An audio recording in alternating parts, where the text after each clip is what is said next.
Let's go. Siku moja usijute. Wanafu watoe mbio kikulizo na mpenda name useme ndio. Ikiwa maoni mambo mengi utafaidi. Japo sina pesa kukutunza tajitahidi. Kuwa kadaina nyange univute nije kwako na utafue na kupenda sote nesha. Achana nao na jita mapende she. Cha kwangu baby ili tufanye mafeke she.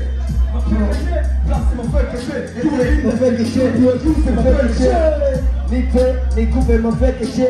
Bebe nakutaka nataka mafeke she. Nipe, nikupe mafeke she. Bebe nakutaka unipe mafeke she. Nipe, nikupe mafeke she. Bebe nakutaka unipe mafeke she. Nipe, mafeke she. Bebe nakutaka nataka mafeke she. Nipe.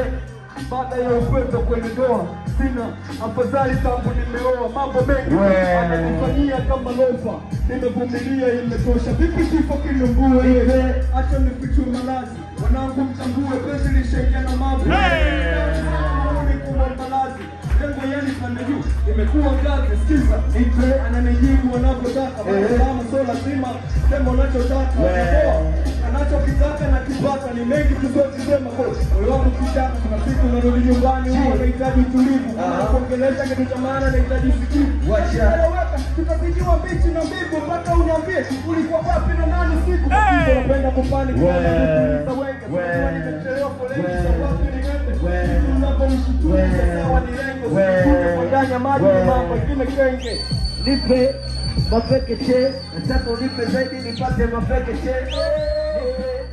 Mafeke che, nataka unipe zaidi nipate mafeke che. Nipe mafeke che, nataka unipe zaidi nipate mafeke che. Mafeke che, nataka unipe nipate zaidi mafeke che. Nipe mafeke che, nataka nipate zaidi mafeke che. Twende tunabadili studio, twende babu ya mwisho.